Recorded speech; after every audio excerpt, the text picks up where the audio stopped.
그래도 강의하는 60페이지로 가서 지난주까지 우상에 관한 말씀들을 우리가 나눴습니다. 뭐 제가 다시 반복하면 그 얘기 다 다시 해야 되니까 제일 끝에 에스겔서 14장 말씀만 우리가 좀 깊이 기억할 필요가 있는데,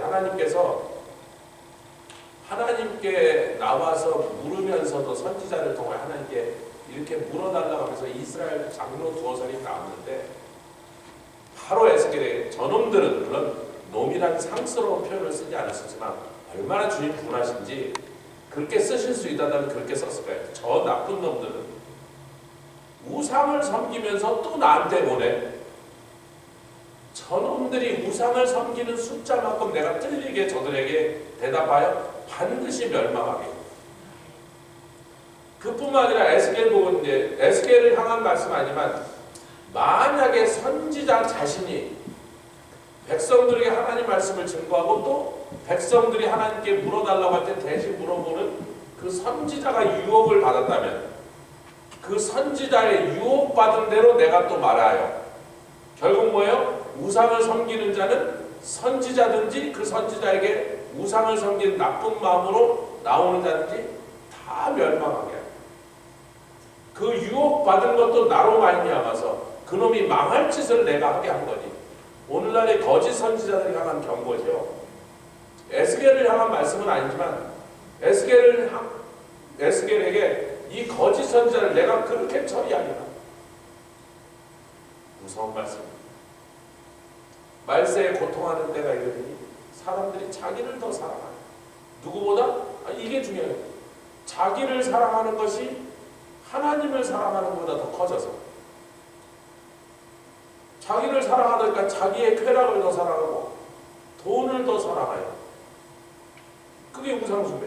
하나님보다 더 사랑하는, 그게 뭐 자식을 하나님보다 더 사랑하면 자식이 우상되게 만들고, 재산을 더 사랑하면 재산이 있고, 명예를 더 사랑하면 그것이 우상된 것일까? 자기를 하나님보다 더 사랑했다면 자기가 우상이 되었다. 자기가 최고, 자기가 제일 먼저, 모든 걸 자기 입장에서. 하나님도 자기 다음이야. 그럼 이미 자기를 우상화시켰다. 그게 말세에 이를 일들인데, 오늘날 그 일이 이제 다 도착했어요. 뭐 나중에 아니고 이미 이제 그 일이 벌어졌습니다. 온 사방에 우리 주위에 있는 사람들이 결국은 자기가 제일 중요해요.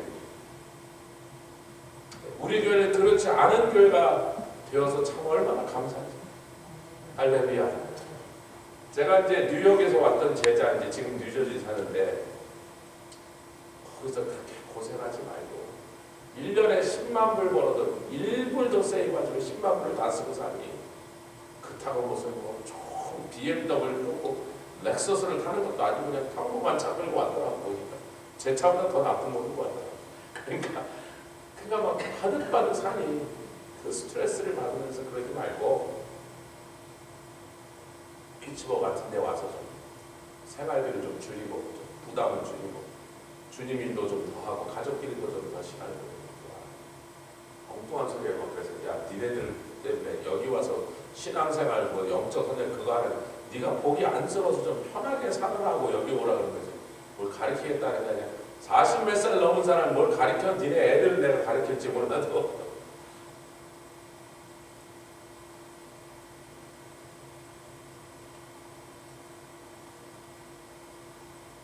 그 다음에 제가 그랬어요.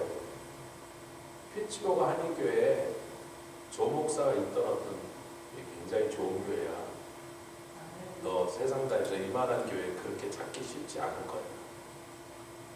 제 자랑하는 게 아니에요. 이 교회를 얼마나 굳건히 세워주고, 말씀 위에 서 있고, 성도들이 주님 나가면서 충성도 하는 수 있고, 희생있고, 할렐루야 할렐루야, 기도가 살아있고, 찬송이 살아있고, 예배가 살아있고. 여러분, 웬만한 교회에서 반주 없이 예배드리면요, 사람들이 맥이 빠져서 못 살겠다고 다 도망가요. 근데 우리는 끄떡없어요. 그 반주 없어도 하나님께 예배드릴 때 별 아무 상관없어요. 예배가 살아있으면 돼요. 반주 없어도. 할렐루야. 말씀이 살아있고, 찬양이 살아있고, 기도가 살아있으니까 예배가 살아서 몇 짜증나요. 이렇게 못 버팁니다. 웬만한 교회에서. 그래서 그 다음에 할 수 없이 신앙이 있던 없던 누가 피아노만 친다고 돈을 주고라도 데려와서 막 그 사람은 이 영감이 하나도 없는 거라도 음악성으로 버티는 거예요. 음악성. 무반주로 찬양 드리고 예배 드리면 좀 힘든 건 사실이에요. 반주가 좀 받쳐주면 좋지. 근데 영으로 살아있으면 반주 없어도 별 상관없어요. 뭐 큰 지장 없어. 아멘. 내가 이런 교회를 네가 쉽게 찾지 못할 거예요. 나와 상관없이 이 교회가 네가 와서 평생 남은 생에 여기서 신앙생활을 다 해도, 제가 제자 중에 잘 먹고 잘 사는 애들은 안 그러고 좀 힘들어하는 애들만 오라 그러고 있어요. 여기로 와서 좀 생활비 좀 확 줄여서 한 3, 4만 불 줄이면 거기서 10만 불 벌어서 막 1불도 세이브, 여기 와서 6, 7만 불만 갖고도 살 수 있으니까 좀 이제 나이도 자꾸 들고 건강도 그렇고 앞으로 가면 갈수록 힘든데 여기 와서 좀 신앙생활 하는데 가정생활에 좀 더 집중하고 돈 버는 일에 좀 줄이고,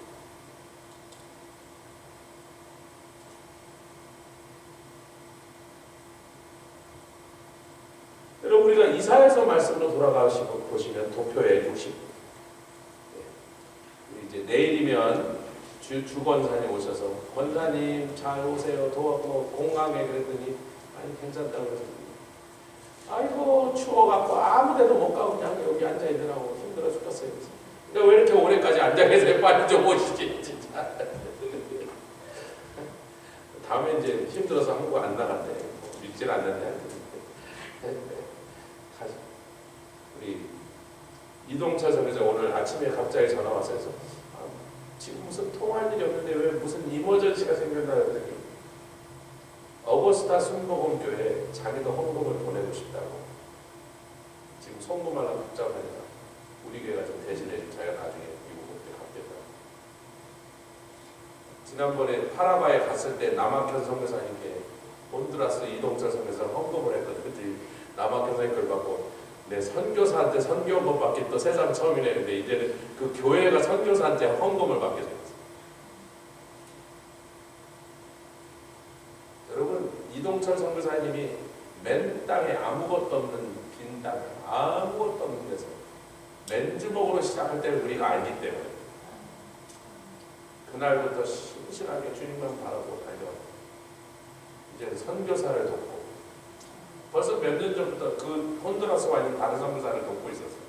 이 선교사 정서 차 빌려주고 차 끌고 와서 밥 부서뜨려 돈이 한만 안 하고 몇 대를 부숴 먹었는데 다른 선교사들 여기는 차량이 항상 있으니까 급하면 여기 차 끌고 와서 산에 가서 다 망가뜨려고 밥 부서뜨려도 자기가 알아서 그렇게 해온 세월 동안에 하나님의 역사하셔서 다른 선교사들을 도와줄 수 있는 데까지 완전 자립으로 들어갔습니다. 할렐루야. 제가 기쁜 줄. 그래서 이제 그런 여러 가지 면에서 우리가 혼두라스 할 일은 거의 끝나간 것 같다. 딴 데로 좀 가도 되겠다 이렇게 생각을 하는 건데 뭐 그렇다고 딱 발길을 끌고 안 가겠다는 건 아니지만 주력적인 사역이 좀 딴 나라로 가는 거예요. 이렇게 말할 수 있는 교회가 참 드뭅니다. 대부분의 교회들이 어떤 선교지에 실컷 선교하다가 밑 빠진 독에 물 붓기에 위해 그러고 씁쓸하게 떠나는 경우가 정말 99.99%. 저희는 정말 하나님께 우리가 거기서 흘린 땀 한 방울도 헛되이 흘리지 않고 1불이라도 엉뚱한 데 가지 않고 열매 맺는 데 쓰인다고 했습니다. 그렇게 말할 수 있는 이런 교회가 감사해요. 하나님의 은혜죠. 물론 우리가 잘해서 그랬다는 건 하나님의 은혜지만 그렇게 말할 수 있는 교회가 너무 드물어.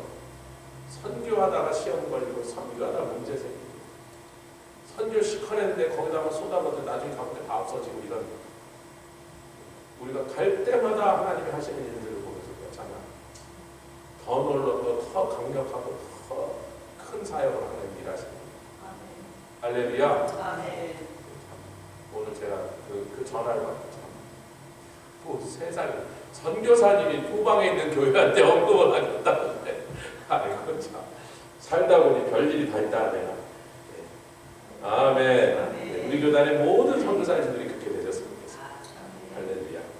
자, 우리 강의한 60번에 보면 우상에 관한 얘기 다 했고 영광에 관한 얘기로 오늘 들어가는데, 제가 왜 오늘 에베소서를 읽었냐면, 여러분 에베소서에 나오는 우리가 읽었던 모든 영광이라는 단어가 헬라어로 독사, 이렇게 쓰기는 이렇게 그립니다. 그림을 그립니다. 이게 X처럼 말하면서 DOXA처럼 말하면 독사예요. 이렇게 혀 나는 걸고 부는 독사가 아니고 히브리어의 독사입니다. 이건 그냥 영광이라고 번역되는데 무슨 특별한 다른 뜻이면 그냥 영광이에요. 독사 그러면. 근데 이 에베소서에 나오는 영광이라는 단어는 그때 무엇을 설명하냐면, 예수 그리스도로 인하여 은혜 받은 교회와 성도들이 그 영광을 함께 누리면서, 아멘. 우리가 하나님께 영광을 돌리고 우리로 인하여 사람들이 하나님께 영광을 돌리고 우리가 그 영광을 함께 나눈다는 이 교회가 예수 그리스도 안에서 누리는 놀라운 지위와 그 지위와 함께 오는 축복을 이게 묘사하고 있는 것입니다. 근데 우리가 이사야서 2장으로 돌아보겠습니다. 이제 여기 도표에는 이사야서 2장부터 나와 있죠. 이사야서 2장. 자, 제가 히브리어 단어를 적고 발음을 적고 그 단어의 의미도 도표 안에 적었기 때문에 여러분이 이제 꼭 비교를 하실 수가 있는데, 각각 다른 단어들이 쓰였어요. 왜 거기선 그 단어를 쓰셨는가 하는 것들 우리가 쉽게 볼 수 있다는 겁니다. 제가 그 설명을 좀 드리려고, 이사야서 2장 10절에 보면 같이 읽겠습니다. 이사야서 2장 10절 시작. 너희는 바위 틈에 들어가면 진토에 숨어 여호와의 위엄과 그 경대하심의 영광을 피하라. 여기에 하도르라는 단어를 썼어요. 구약 성경에 나오는 영광이라는 단어의 90%는 카보드입니다. 카보드는 무겁다라는 뜻에서 나온 영광이에요. 하나님의 영광은 무거운 성질이다, 무게다. 카보드란 말이 원래는 무게다, 웨이시다 그런 뜻이거든요. 거의 대부분 그 단어가 쓰는데 여기는 독특하게 하도르라는 단어가 쓰였어요. 이 하도르의 의미를 도표에서 보시면 아름답다, 영광이다, 장엄하다, 화려하다, 눈부시다, 뛰어나다, 웅장하다 등 보기가 굉장히 아름답다는 뜻인데, 이 아름답다, 또 2장 19절 22절에도 우리가 아까 19절에 읽었는데 19절과 21절에 또 영광이 나오는데 거기도 다 하도르예요. 그런데 이 하도르가 쓰인 하나님의 영광, 그게 아름답다, 화려하다, 뛰어나다, 웅장하다, 눈에 눈부시다, 보기에 굉장히 그 아름다운 모습을 나타내는 하도르. 카보드랑은 굉장히 성질이 나죠. 카보드는 하나님의 영광 자체가 굉장히 무겁다. 그러면 눈에 보이는 감각적으로 느껴지는 게 아니라 하나님의 영광은 무겁다는 성질이 있다, 이런 겁니다. 근데 이 하도르는 전혀 다르게 우리 눈에 보이는 건데, 그 보이는 영광이 어떤 날에 맞춰져 있냐면 예수 그리스도의 재림하는 날에 맞춰져 있는 거예요.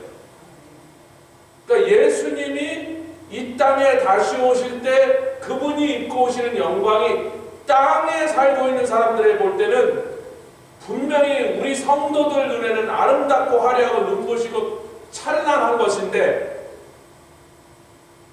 예수를 믿지 않고 그에게 대적하던 자들에게는 두려워. 왜? 예수님 무슨 뿔 달린 괴물처럼, 용처럼 나타나서, 여러분 신라의 장군이요 일본에 쳐들어가서 일본 왕을 죽였어요. 이 일본 역사서기에 있는 얘기입니다. 그 장군의 이름은 제 기억 안 나는데, 그랬더니 지금까지 일본 사람들 이순신 장군도 괴물로 표현하는 거 아세요? 이순신 장군도 바다에서 나온 괴물로 이렇게, 그 가부키라 그래요. 이 탈을 쓰고 연극을 하는데, 일본 연극이. 일본도 지금까지도 이쪽 저쪽 도시에서 이순신 장군에 대한 그 연극이 나오는데 바다에서 나오는 괴물로 표현합니다. 그런 탈을 쓰고 한단 말이에요. 그 신라의 장군 진념인가 하는 장군인데 일본 왕을 죽여버려요. 그 장군이. 그랬더니 지금까지도 그 진념 장군, 진념인가 진면인가 그러는데 그 장군의 모습이 그 가부키에 나올 때는 뿔 두 개가 달리고 얼굴이 뻘게 이렇게 빨간 얼굴에 뿔 두 개 달린 괴물 이렇게 표현한다. 아니 예수님이 재림하시는 예수님이 하나님의 영광을 하늘에서부터 천상에서 그 영광을 입고 이 땅에 내려오시는데 이 땅에 처음 오셨던 초림 때는 그 초라하고 냄새나는 마구간에 아이고 잘 닦아놨겠어요? 그 말구유를 잘 닦았겠어? 소독을 하고 막 스프레이를 뿌려갖고 물로 막 수십 번 껴서 잘 닦아서 눕혔겠어요? 그 여물죽이 아마 그냥 흐르고 있는데 그냥 대충 이렇게 손으로 밀어내고 그냥 급한데 어떻게 해서 거기다 눕혔을 거라. 초라하기가 정말 너무나 민망할 정도로 초라한 그 모습으로 예수님 오셨다. 두 번째 오실 때는 뭘로? 화도로 오신다. 온 세상 사람들이 그분의 오신 모습을 보니까 하늘의 그 놀라운 영광, 눈부신 영광을 그대로 입고 내려오세요. 아멘. 그러니까 우리 성도들은 야 우리 주님 오신다 이렇게 맞을 건데 그 예수님을 그렇게 맞을 입장이 아닌 사람들에게는 그날이 두려운 날, 여호와의 분노의 날, 보수의 날, 신원, 다 복수라는 뜻이 들어가요. 보수, 신원, 복수라는 뜻이에요. 하나님의 the day of the vengeance of the 얼마나 무서운지 그걸 표현하고 있는 거예요. 하도르라는 단어를 썼을 때 그걸 표현해요. 2장 10절 시작. 너희는 바위 틈에 들어가며 진토에 숨어. 여러분 찬란한 영광으로 눈부신 아름다운 빛으로 오시는데 이 사람들은 진토에 들어가서 숨는단 말이에요. 그래서 다른 곳에 보면 금우상과 은우상을 누구에게 던져요? 박쥐에게 던지고 두더지에게 던진다. 진토 속으로 땅 속으로 기어들어가요. 하늘의 영광을 입고 오시는 예수님을 땅에 있는 자들이 감당할 수가 없는 거예요. 여러분 사도 바울이 다메섹 도상에서 천상에 계시는 예수님, 천상의 영광을 그대로 입으신 채로 사도 바울에게 나타나시니까 사도 바울이 말에서 떨어지고 기절을 해버렸어요.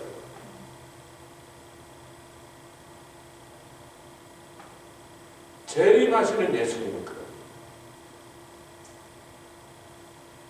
제가 이제 11월 달까지 말씀을 이제 신부로서 하나님의 며느리가 된 교회가 신부로서 양자돼서 하나님의 자녀된 것으로 그 다음에 이제 하나님과 동행하는 친구로서 이 주제를 끝내고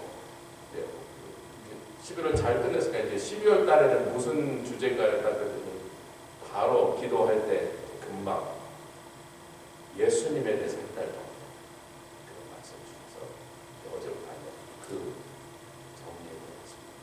첫 번째 주는 하늘의 보좌에 하나님과 함께 계신 하나님이신 예수, 그 다음에 아들이신 예수, 이 땅에 오신 예수는 초림이죠. 그러면 이제 크리스마스 주로 하는 거예요. 마지막 주는 다시 오실 예수님에 대해서 예수 그리스도 한 분에 대해서 12월달 교회가 그 말씀 이제 받게 됐습니다. 그 말씀은 제가 미리 받은 거예요.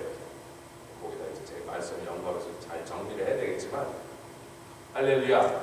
오늘 이사야서에서도 재림하시는 예수님이 입고 오실 영광, 하늘의 영광, 천상의 지위를 그대로 입고 오십니다. 그것이 fullness, 충만하게 나타나니까 구원받은 성도들이야 그 모습에 그 영광과 아름다움에 막, 그게 왜 우리가 함께 누릴 영광이니까. 아멘. 우리는 뭐 그 너무 기뻐서 막 어떻게 감당 못할 기쁨과 영광을 우리도 쌓이지만, 예수를 끝까지 믿지 않고 거부하던 자들이 이제 땅 속으로 숨어서 얼마나 두려운지. 19절과 21절도 똑같은 단어가 쓰였습니다. 19절 읽겠습니다. 시작. 사람들이 암열과 토굴로 들어가서 여호와께서 일어나서 땅을 동시에 그의 위엄과 그 광대하심의 하도를 피할 것이라. 감당이 안 되는, 감당이. 예수님이 괴물같이 무서운 형상으로 나타나시는 게 아니고 그 아름다움을 입고 오셔서 막 빛나는 입으로 입고 오시는데, 여러분 그런 하늘의 영광을 이 땅에서 보는 사람들마다 베드로와 야고보와 요한이 변화산상이, 우리가 변화산상이라 그 이스라엘의 변화산이라는 산이 있는 게 아니라 예수님도 거기서 변화하셨기 때문에 그냥 크리스천들이 그걸 변화산이라고 별명으로, 이스라엘의 변화산이라는 산은 없습니다. 지금까지 추정하는 산 다볼산이라는 산이 거길 거다, 위치로 봐서 거길 거다라고 하는데 그것도 뭐 정확한 고증이 없어요.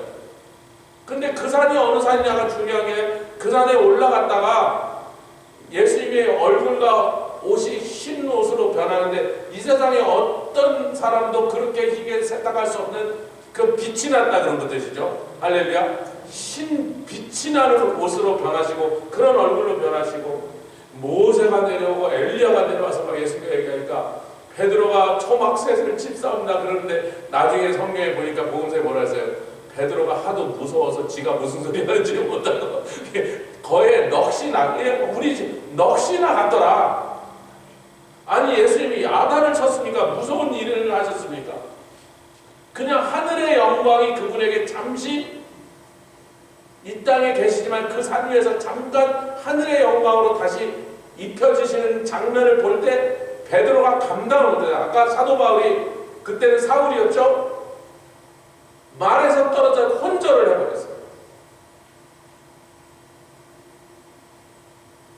바울도 그렇고 베드로도 평소의 성품이 좀 담대한 성품이에요, 이 사람들이요. 우리말로 좀 배짱 좀 있는 사람들이요. 그 베드로가 무서워서 넋이 나가서 헛소리를 주절주절 하더라. 사도 바울 아예 기절해서 말에서 떨어져 버리더라. 조목사도 뭐 깡 좀 있다 그래도 아마 그런 상황에 저도 뭐 거품 흘리고 저쪽으로 나가 쓰러지지 않았겠어요? 우리 박 집사님도 뭐. 아니 그런 거라는 거야. 하늘의 영광이 이 땅에 있는 사람들에게 나타나면 우리가 감당할 수가 없더라. 그 앞에 서 있을 수가 없더라. 그런데 우리는 그분 앞에 기쁨으로 나아가는 거예요. 왜? 그 영광에 동참하는 사람. 그 영광을 우리랑 나누시려고 그 영광을 입고 계십니다. 천년왕국이 그날 시작돼서 천년왕국 동안 우리에게도 다스리는 권세를 줍니다. 아마 도 하나 정도는 맡기시지 않겠는가. 미국은 주 하나 정도는 맡기려고 박 집사님 메릴랜드 하시고 장로님 워시니 하시고 뭐 이렇게 해서 엉건산 저쪽 뭐 뉴욕 하시고 뉴욕에서 도 하나 정도 맡지 않겠는가. 할렐루야. 그 영광에 우리와 그 영광을 나누시려고 하니까. 그러니까 이사야에서 뒷부분에 나오는 영광을, 찬송을, 우상에게 빼앗기지 않고 나누지 않고 내 자녀들에게 나눠주겠다, 성도들에게 나눠주겠다 하신 말씀이 에베소서 1장에 읽은 말씀이 그 얘기란 말이에요. 아멘. 이제 그 다음에 계속 가겠습니다. 영광을. 제가 이걸 이제 이렇게 해놨는데 이사야에서 2장 10절을 저희가 읽고 그 얘기가 계시록에도 또 나온단 말이죠. 계시록 6장 12절부터 15절을 읽겠습니다.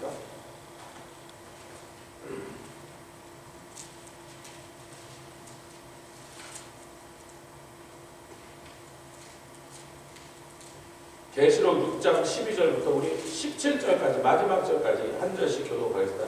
계시록 6장 12절로 마지막 절 제가 앉아있고, 내가 보니 여섯째 인을 떼실 때에, 그 여섯째 인을 떼는 그때라는 것이 큰 지진이 나며 해가 총감같이 검어지고 온 달이 피같이 되며 하늘의 별들이 무화과 나무가 태풍에 흔들려 선과 실이 떨어지는 것 같이 땅에 떨어지며 하늘은 종이축이 말리는 것 같이 떠나가고 각 산과 섬이 제자리에 옮기우에 땅의 임금들과 왕족들과 장군들과 부자들과 강한 자들과 각종과 자주자가 굴과 산과, 처음에는 임금, 왕족, 장군, 부자, 강한 자들을 얘기하고 그 다음에는 강한 자고 약한 자고 상관없이 종이든 자유인이든 모든 사람이, 근데 이 사람이 누구예요?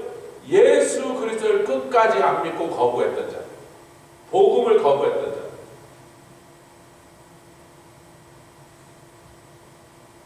그 사람들이 굴과 산 바위 틈에서 16, 17 계속 읽겠습니다. 시작. 산과 바위에게 이르되 우리 위에 떨어져 보좌에 앉으신 이의 나체서와 어린 양의 진노에서 우리를 가리우라. 그들의 진노에 큰 날이 이르렀으니 누가 능히 서리요 하더라. 아멘. 그러니까 지금 이사야서에서 나온 말씀과 동일한 내용이면서 계시록에 좀 더 자세히 얘기하는데 이 날이 이제 6째 일을 떼시며 이제 금방 뭐가 일어난다? 7째 일을 떼신 다음에는 뭐가 일어난다? 예수님 재림이 일어난다. 지금 그렇게 말한 게 아니고 그렇게 할 거란 말이죠. 이제 강의 한 61페이지로 넘어왔어요. 4장 5절과 6절에 보면 이제 드디어 카보드라는 단어로 쭉 쓰여진 이제 곳들이 나오죠. 이사야서 4장부터는 카보드가 쓰입니다. 하도르가 아니고. 할렐루야. 4장 5절과 6절 읽겠습니다. 성경에서 읽겠습니다. 이사야 4장 5절과 6절 시작. 여호와께서 그 거하시는 온 시온산과 모든 지폐 위에 낮이면 구름과 연기 밤이면 화염의 빛을 만드시고 그 모든 영광 위에 천막을 덮으실 것이며 또 천막이 있어서 낮에는 더위를 피하는 그늘을 지며 또 풍우를 피하여 숨는 여러분 이게 영광이 무게라고 하고요. 영광 위에 천막을 덮었고 그 천막 속에는 영광으로 가득 찼다는 거죠. 근데 일어나는 일은 더위를 피하게 하시고 추위를 피하게 하신다는 거예요. 여러분 이쪽에 보시면 제가 이제 이사야 4장 5절 6절 지금만 우리가 읽었고 출애굽기 13장 21절에 보면 광야 생활 동안 불기둥 구름기둥으로 그 불기둥은 뭐예요? 그 광야가 얼마나 추운지 우리가 생각할 때는 사막이니까 밤에도 더울 것 같으면 천만의 말씀입니다. 이스라엘에 눈도 오고요. 특히 밤에는 40도 이상 60도까지 떨어져 버려요. 낮에 120도 올라가도 밤에 60도가 떨어지면 60도예요. 그 뭐 제대로 이렇게 그래서 거기서 불기둥으로 이글이글 하는 다음 불기둥으로 덮으시고 따뜻하게 하실 뿐만 아니라 광야에 사는 모든 밤에 야행성으로 돌아다니는 전부 무는 것들이에요. 전갈이고 뱀이고 다 나와서 사람을 무는 것들이에요. 불뱀이고 이런 것들이. 근데 그것들이 불이 이글이글 타니까 그것들이 제일 싫어하는 게 불이고 제일 무서워하는 게 불이란 말이에요. 그러니까 이스라엘 자손들에 있는 캠프에 그런 것들이 다 덤비지 않고 다 딴 쪽으로 도망을 가버리니까 그런 독충이나 뱀에게 물리지 않고 자기들은 추위에서 보호함을 받고 낮에는 그 뜨거운 태양을 구름으로 막아주시는데 그 구름 기둥으로 인도만 하시는 게 아니라 이제 출애굽자 그 얘기고요. 시편도 그 말씀입니다. 그래서 우리가 계시록 말씀을 좀 다시 읽어볼게요. 계시록 7장 15절 16절 이사야에서 4장을 우리가 읽었는데 계시록 7장으로 가면 그 얘기가 이제 또 나옵니다. 7장 15절 16절 같이 읽겠습니다. 계시록 7장 15절 16절 시작. 그러므로 그들이 하나님의 보좌 앞에 있고 또 그의 성전에서 밤낮 하나님을 섬기매 보좌에 앉으신 이가 그들 위에 장막을 치시리니 저희가 다시 줄이지도 아니하며 목마르지도 아니하고 해나 아무 뜨거운 기운에 잠깐만 여기가 지금 천국을 모습을 근데 거기가 뜨겁고 줄이고 그런 게 있나? 없죠. 그럼에도 불구하고 왜 이런 표현을 쓰시냐면 이것이 성도를 구원하시고 홍해를 건너 광야 생활 시작하자마자 바로 시작된 성도를 보호하시되 그냥 보호만 하신 게 인도도 하시고 하면 인도만 하시는 게 아니라 그의 영광으로 덮으셨어. 아니 더 말하면 영광으로 눌러서 방방 뛰고 까불지 말고 경막스럽게 살지 않으시고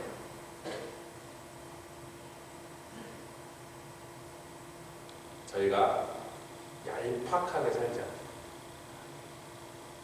조그만 이득에 막 요만큼만 이득 때문에 옆쪽으로 들어가고 요만큼만 손해라도 저쪽으로 들어가고 조금만 누가 나한테 뭐 기분 나게 하면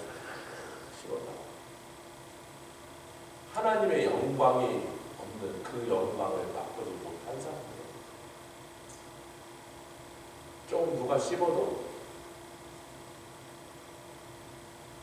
누가 나를 욕하면 욕을 잘 씹어서 삼키시면 약이 됩니다. 원래 그 약은 쓴 게 약이 되죠. 쓴 게 약. 단 거는 보통 도움이. 입에서 내 칭찬하면 그 사람 멀리 하시는 게 좋아요. 우리 저 은혜 자매님 어머니인데 한국 가시니까 잠깐 만나서 기도해야 된다고 그랬는데, 이런저런 얘기하다가 목사님, 제가 이제 아재 개그로 요새 한번 집사를 꽂은다 그랬더니 자기도 아재 개그 하나 하게 돼서 네 뭔데 그랬더니 혼자 사는 여자하고 설교 못하는 목사님의 공통점은 영감이 없는 거예요. 저는 영감이 없나요? 그런데 아니라고, 영감이 있으시다고. 아이고 다행입니다.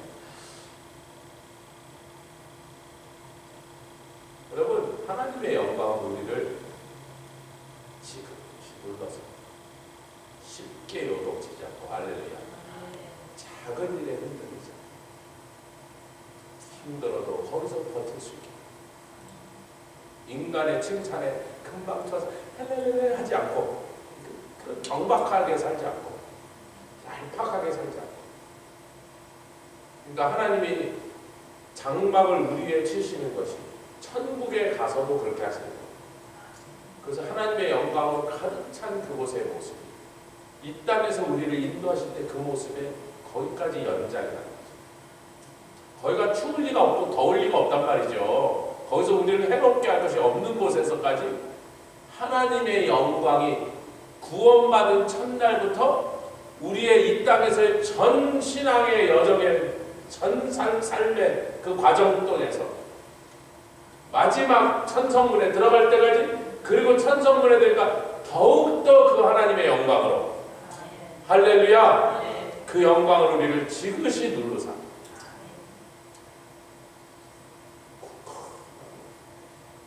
흔들리지 않으사. 왜 성도에게 힘든 일이 없겠습니까? 왜 목사라고 괴로운 일을 안 당하겠습니까? 왜 성령 충만하다고 누가 욕하는 일이 없으며 우리를 막 이런 모양 저런 문제로 막 우리를 뜯는 일이, 어느 가정인들 그런 일이 없는 가정이 어디 있겠어요?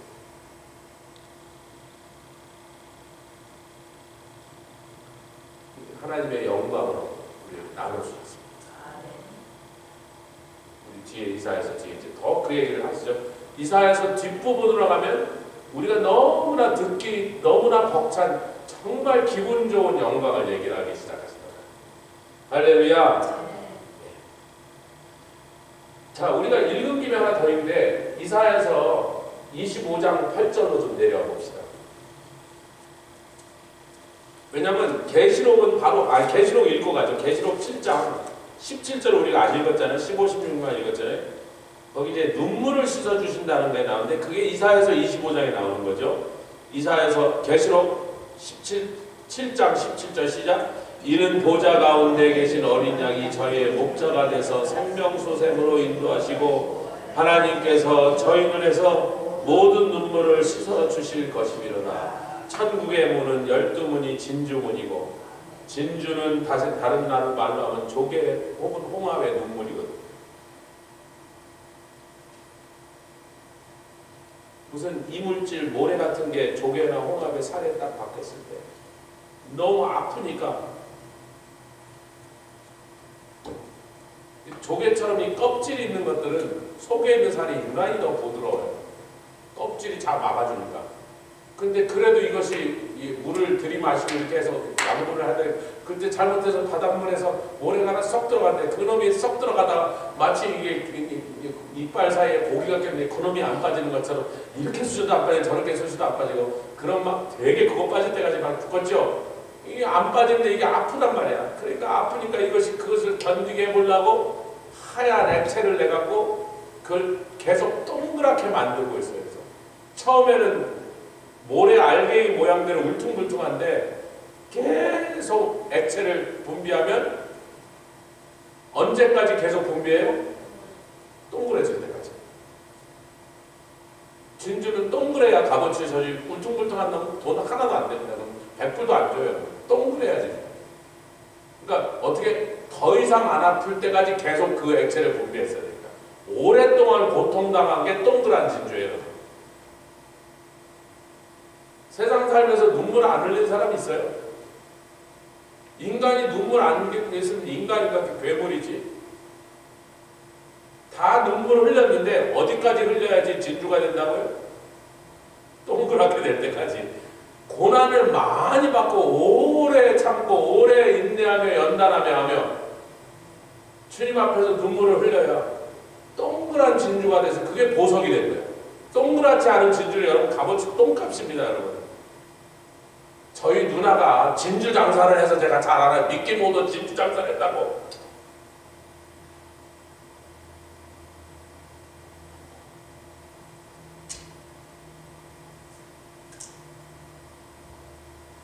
천국에 들어갈 때 그 문이 눈물 많이 흘린 사람만 들어오고, 그러니까 들어가자마자 야, 더 이상 네 눈에 눈물이 안 해. 눈물을 닦아주시고 그날을 사모합니다. 그날입니다.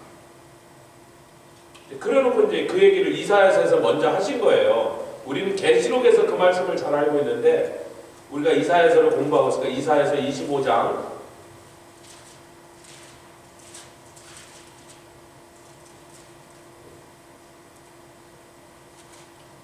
8절에 나오죠. 여러분 25장 저 위에서 우리가 적혔는데 안 읽었는데 4장에 나온 것처럼 25장 4절과 5절에도 하나님이 덮어지니까 여기는 영광 얘기가 없어서 제가 안 읽은 거예요. 그런데 같이 읽어봅시다. 25장 4절 5절 시작. 주는 포악자의 기세가 성벽을 충돌하는 폭풍과 같을 때 빈궁한 자의 보장이시며 환난당한 빈핍한 자의 보장이시며 폭풍 중에 피난처시며 폭양을 피하는 그늘이 되셨사오니 마른 땅에 폭양을 재함같이 주께서 외인의 헌화를 그치게 하시며 폭양을 구름으로 가림같이 포악한 저의 노래를 낮추시리라. 이제 이사야서 4장에는 거기에 영광까지 얘기를 하신 거죠. 아멘. 영광 위에 천막을 장막을 덮으셨다. 근데 자 우리 계시록 7장에 나왔던 말씀, 이 말씀이 25장 8절에 뭐라고 나왔냐면 7절 8절 읽겠습니다. 시작. 또 이 산에서 모든 민족의 그 가리워진 면박과 열방에 그 덮인 휘장을 제하시며 사망을 영원히 멸하실 것이라. 주 여호와께서 모든 얼굴에서 눈물을 씻기시며 그 백성의 수치를. 여러분 사망을 영원히 멸하게 하신 다음에 들어간 데는 천년왕국이 아니라 새하늘 가서 땅 천국입니다. 계시록의 7장은 뭐예요? 천년왕국 때가 아니고 6장은 천년왕국 할 때 예수님 재림 때 7장 때는 어디예요? 천국에까지 들어간다는 얘기를 하는 거예요. 진주문을 통과하고 난 다음을 얘기를 한 거예요. 지금 이사야서도 25장 8절은 영원한 천국의 사망을 영원히 멸하신 다음에 우리 눈에서 눈물을 씻기십니다. 할렐루야. 천국에 들어간 성도들의가 모든이에요. 여러분 그 전에 무슨 일이 벌써 벌어졌죠? 심판이, 백보자 심판이 벌어져서 천국에 들어온 사람 말고 나머지는 다 어디로 갔어 지금? 지옥에 떨어진 다음에 여러분. 그러니까 그 사람들 신경 쓰지 마시고 그 사람들은 지옥에 가고 이미 끝났고 그 사람들은. 우리는 천국에 들어갔을 때 모든 사람의 눈에서 눈물을, 성도라고요. 그 모든 사람 천국에 들어간 사람이니까 성도. 할렐루야. 확실히 합시다. 예. 그래서 6장 3절 40장 5절 귀한 말씀들인데 전부 카보드라는 단어가 쓰였고요. 도표로 돌아왔습니다. 43장 21절은 여기서 찬송은 테힐라. 이스라엘의 찬송가인 시편은 히브리 말로 테힐림, 테힐라의 복수형입니다. 테힐림이 시편이라는 뜻이고 그게 이스라엘의 찬송가였고, 그럼 복수형이고, 아임 그러면 복수형이거든요. 언제? 엘 그러면 단수, 엘로힘 그러면 복수, 샴마, 샴마임 이렇게 복수로 만드는 형이니까 테힐림 그런 시편이라는 건 찬송들 그런 뜻이고, 여기 그냥 테일라 그러면 찬송이라고. 아멘. 설명 필요 없습니다. 자, 그런데 카보드하고 하도르만 나오는 게 아니라 티파오라고 하고, 그 티파오라는 단어의 원형인 파와르라는 단어가 나오는 거예요. 자, 이 티파오라는 단어는 장식하다. 장식하다라는 말이 제일 중요하다. ornament이라는 단어. 혹은 gleam. 그래서 번쩍번쩍 아름답게 장식하다. beauty 이런 뜻이 됩니다. 할렐루야. 제가 이게 강조점이 다르다. 우상이라는 것도 어떤 건 색인 우상, good for nothing, 아니면 그냥 우상, 이렇게 하나님이 계속 그 용어를 구별해서 쓰시면서 그 강조하려는 포인트를 다른 단어를 통해서 나타내신 거죠. 지금 영광도 하도르라고 얘기하실 때랑 카보드라고 얘기하실 때가 다른데, 또 다른 단어 티파오라는 단어가고, 그 뒤에 63페이지 가시면 파와르가 2번 나옵니다. 이 파와르는 우리하고 관계가 있기 때문에 제가 지금 강조하고 있는 거예요. 지금 우리랑 관계 있는 이사야서 60장, 61장은 성도들에게 나누실 영광에 대해서 얘기하면서 파와르를 쓰고, 그 파와르에서 티파오라오가 나온다고요. 아니, 강연을 이렇게 적으시면 티파오라오라는 단어는 파와르라는 단어에서부터 생겨난 단어라. 둘 다 그 뜻에는 뭐가 있냐면 장식하다. 근데 그 장식의 대상이 우리라니까요. 우리를 장식하시겠다는 거예요. 하나님 스스로의 영광이 아니고, 그분이 받으시는 영광이 아니라 그분이 우리를 그 영광으로 장식하시겠다. 오늘 제가 이제 닥터 오피스에 갔더니, 하여튼 뭐 여러 드라마가 있어서 뭐 오늘 못 가 보였는데 닥터가 다치셨어요. 그래갖고 취소했다가 막 또 세크리터가 불러가고 리서치니까 오시라고 막 그래서 갔더니 쩔뚝쩔뚝 의사가 쩔뚝거리면서, 그래서 아야 그럼 안 와도 되는데 했더니, 하여튼 딱 들어가니까 문을 탁 이렇게 막 복잡했었어. 그래서 막 제가 뭐 원래 머리 깎기로 가는데 막 또 갑자기 오라 그래갖고 뭐 아파서 못 온다 해서 취소했는데, 머리 깎는데 또 전화해서 바꾸고 막 이렇게 쫓아갔는데, 그래서 막 헐레벌떡 가니까 탁 열고 나니까 크리스마스 트리가 반짝 그러고 있어요. 그래서 메리 크리스마스 그러고 들어갔다. 주일날 오시면 여기다 던지 하나. 근데 그 장식이 누구냐면, 여러분, 하나님이 자기를 장식하실 필요가 있어요. 이유가 있어요. 그분은 언제나 영광으로 쌓여져 있는 거예요. 그분은 특별히 다르게 영광을 다시 그분한테 무슨 멋있는 옷을 입혀서 영광스럽게 만들 수 있는 분이 아니고, 그분은 그냥 영원토록 혼자서 언제나 스스로 영화로우신 분이야. 그분이 무슨 자기를 장식을 꾸며갖고 영광스럽게 되냔 말이에요. 우리에게, 성도에게, 당신의 자녀들에게 영광을 덧입혀 주신다. 그때 타피오라오 아니면 그 말의 원형이 된 파와르라는 단어를 쓰였다. 아멘. 46장 13절 여기 도표에 있는 대로 읽겠습니다. 시작. 내가 나의 의를 가깝게 할 것인즉 상거가 멀지 아니하리니 나의 구원이 지체치 아니할 것이라. 내가 티파오라오 누구예요? 나의 영광. 너희들이 나의 영광을 드러내는 장식물이 될 것이다. 크리스마스 트리인데 오나문이 안 붙으면 얼마나 웃겨요. 얼마나 또 초라해. 뭐 그 소나무가 뭐 아무리 커봤자 뭐가 반짝반짝하고 막 이렇게 뭐가 예쁘게 붙어 있어야지 그게 크리스마스 트리지. 아니면 이 나무가 왜 여기 와서 서 있나 멀때가리 없이 이렇게 되는 거 아니에요. 그러니까 하나님께서 당신의 영광을 장식하고 싶은 이스라엘, 즉 하나님의 자녀들 성도들을 꾸미시겠다.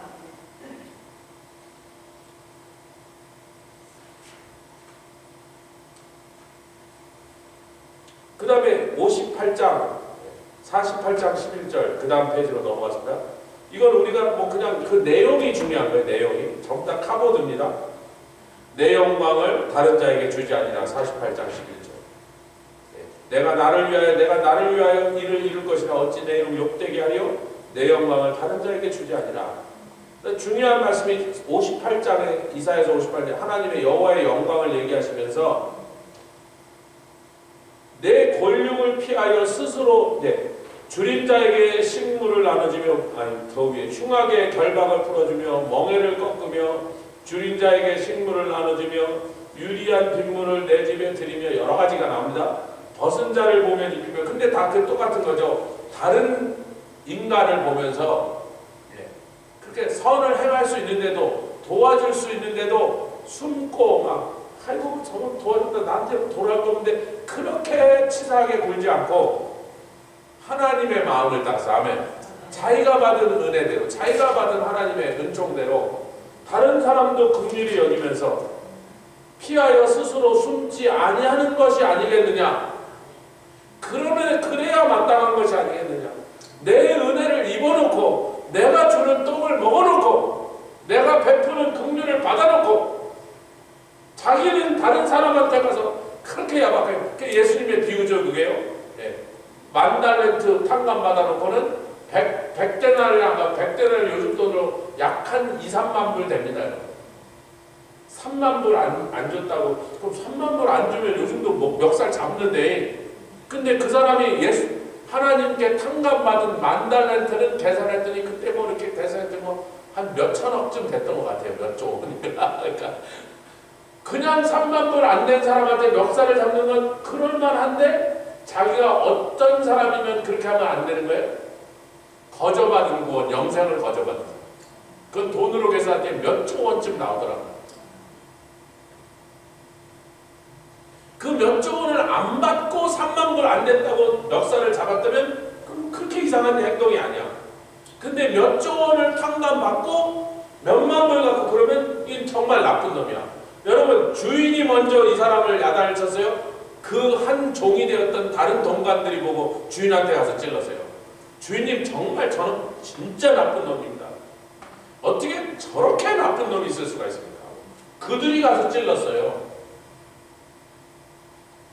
그러니까 우리가 하나님의 은혜를 받고 난 다음에 사람한테 그렇게 야박하게 굴고 못되게 막 일불이라도 내놔서 따져서 받아내겠다고 그렇게 한다면 다른 사람들이 볼 때 하나님이 진노하시기 이전에 사람들이 볼 때 저놈 나쁜 놈이네. 지금 그 얘기를 하시는 거죠. 같은 성질을. 근데 아니하겠느냐 한 다음에 그리하면 그게 뭐예요? 흉악의 결박을 풀어주고 줄인 자에게 식물을 나눠주고 아멘. 빈민한 유리하는 빈민을 내 집에 드리고 벗은 자를 보면 입혀주고 이제 요즘 목사가 되신 것 같은데 원종수 권사님이라고 암닥터가 자기 어렸을 때 어머니가 길거리에 그 홈레스만 보면 모시고 와서는 야 할아버지 종수야 오늘부터 할아버지 니네 방에서 주무신다 해갖고 밥이 조금밖에 없는데 그 할아버지가 놀아 먹어야 되고 막 냄새나는 분을 자기 방에다 넣고 그래서 그 어머니가 하는 그 짓이 얼마나 싫었는지 나중에 생각해보면 하나님이 그 어머니를 그렇게 하시는 어머니 그 마음과 뜻이라 그렇게 기뻐서 자기를 그렇게 복을 주셨다. 천나 먹겠다. 할렐루야. 그리하면 네가 그렇게 하면 그건 조건이죠. 그렇게 안 하면 상관없는 거예요. 그렇게 해야만 아멘. 네가 그렇게 한다면 내가 너에게 베푼 은혜를 내가 너에게 베푼 복을 네가 다른 사람에게도 베푼다면 내 빛이 아침같이 비칠 것이며 아멘. 내 치료가 급속할 것이며 여기까지만 해도 대단하죠. 네 빛이 아침같이 비치고 네 치료가 급속하여 우리를 통하여 막 희한한 능력도 나타나고 은사도 나타나고 신도 나타나네. 거기까지만 해도 우리는 아이고 대단하네 그랬는데 그게 끝이 아니고 내가 내 앞에 행하고 여호와의 영광이 내 뒤에 호위하리니 아멘. 여러분 이 58장의 이 말씀이요 60장으로 이어집니다. 이사야서의 내용이 그렇게 계속 그 내용이 계속 이렇게 쓰나미처럼 몰려가요. 그래서 60장까지 가면 60장 1절과 2절 읽겠습니다. 시작. 일어나라 빛을 발하라 이는 내 빛이 이르렀고 여호와의 영광이 내 위에 또 카보듭니다. 위에 임했다는 항상 누른다는 말이에요. 아멘. 우리를요 영광으로 덮어 씌워버렸다는 거예요. 계속만 하나님의 영광으로 우리를 덮어 씌워서 누르시는 이유는 그냥 세상 사람들처럼 막 그런 거 갖고 따지고 막 주판을 튕겨서 손해냐 이득이냐, 아이고 이 사람하고 친하면 뭐 귀찮은 일만 많겠구나, 자꾸 도와달라 그러겠구나, 그런 주판을 튀기는 사람이 아니라는 거예요. 하나님의 영광으로 우리를 확 덮어버렸어요. 그리고 그 영광 속에서 우리는 쪄지고 있는 거야. 개가 찜통 속에, 옥수수가 찜통 속에 쪄지죠. 하나님의 영광으로 우리를 쪄버리셨어. 조하나가 아기 때 제가 생선 장사를 해갖고 우리 집에 손님이 오시기만 하면 무조건 랍스터 한 박스 와서 랍스터를 쪄줬는데, 처음에 줬더니 금요일 랍스터를 깔지 보니까 막 뜯어갖고 막 천장에 랍스터 주스 뿌리고 카펫에다 뿌려갖고 그 다음부터는 안 되겠다 그래서 제가 다 뜯어드렸어요. 제발 뜯지 마시고 내가 뜯을 테니까 당신들은 먹기만 하라고 핫소스하고 썰어놓고 그냥 다 뜯어줬어. 저는 쉽게 뜯으니까 그래서 탁탁 뜯어서 그냥 속속 빼갖고, 손님들이 다가오고 났는데 집사람 저쪽에서 온 집안 치고 있는데 조아라 제 손가락 5개를 잡더니, 그때 기어다니는데 제 손가락 5개를 잡더니 어느 거부터 빨까 하더니 하나씩 다 빨았어. 랍스터 플레이버가 굉장히 강하게 되고 온 집안의 랍스터 냄새, 온 제 손가락의 랍스터 냄새. 하나님의 영광으로 우리를 누르시고 그 속에서 쪄버리시면 우리가 가는 데마다 하나님의 영광으로서 그 영광을 덧입은 사람답게 그렇게 행동합니다. 율법을 지키는 내가 뭐 예수 믿는 사람인데 이렇게 뭐 말씀의 율법 정도 차원이 아니고 그 영광을 우리 눌러버리시고 덮어버리시고 그 영광을 동참하지, 그 영광에 쪄져버리죠. 제가 일부러 표현을 진하게 그 영광으로 그 영광으로 스팀 돼버리십니다.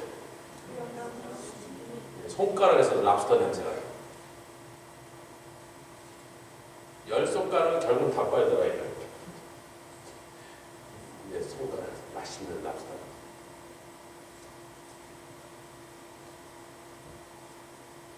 그 영광이 우리의 임하였습니다. 여러분 보세요. 빛을 준 적이 없는데 임한 건 영광인데 우리 복은 일어나 빛을 발하라. 그게 지금 제가 설명한 내용이에요. 영광으로 덮어서 영광으로 눌러서 영광으로 쪄버리면 우리는 빛을 받은 적이 없는데 일어나 빛이 나오고, 내 빛이 이미 너에게 주어졌고 너는 일어나서 빛을 발하라.